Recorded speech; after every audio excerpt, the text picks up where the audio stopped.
على آله وصحبه وسلم وحي خير الإلهي بكر جينينا وقشان قيمها بدن عدي دكتي جزاكم الله خيرا لأنهاي ولا لها يشك ما أنت دليردان السكان ويري مارته وحبرشنا كعاونينا وحن لنا إلهي أتيس الأجر كريم دوتان إن شاء الله كريم أنا وحن أقاطي هذا الك هذا وحن لينا يعددك ماشي شغل السكاني والرب إن لقى بحيو إسكولة وحويان وعدد أقوم وعدد ضنيرة ومحبرة كريم ورتضدك ضد كاسوي ضد كماشي هذا فدياه وخم وضاه قفكي أما وحبرة كريم أما وحسكب بحي كريم isaga isdabaraya dadkuna intaan ma sidii hore loo soo sheego ama waraaqaha ka qoran ama khiyaartii hore hadashay ay sheegtay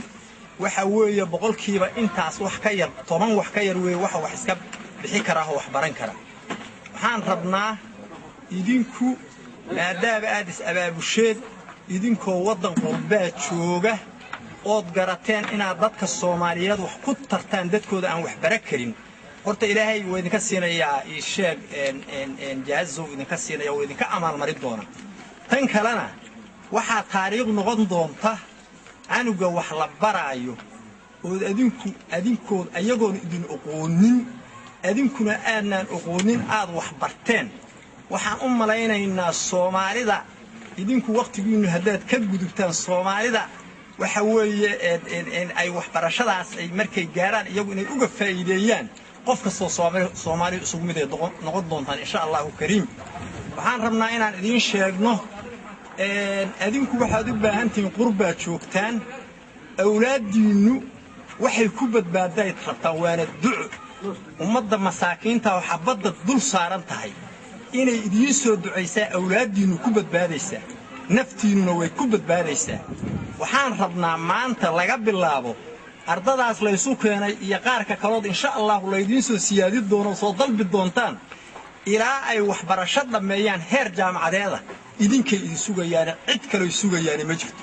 iyagu idin ma yaqaaniin annaga hadlaynaa oo idin ma naqaano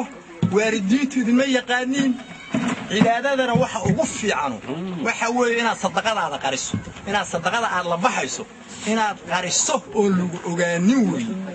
marka waxaan idinka codsanaynaa inaysan ilmahaasu waxaas aysan ka kala goyn aad ballan qaadeen adigu saasan idinka codsanaynaa waxa inta noo warisaa waxay tahay waalidiintii iyo macallimiintii iyo raggii hadda khiyaar hore way hadashay haddana rag baa leedin gudbi doonaa ilmaha waalidkood iyo dadkii masuulka ahaa waxaan rabnaa anugii ka hara meeshaas oo sabab ay u noqdo macnaha asagu ama waalidku u noqdo isaga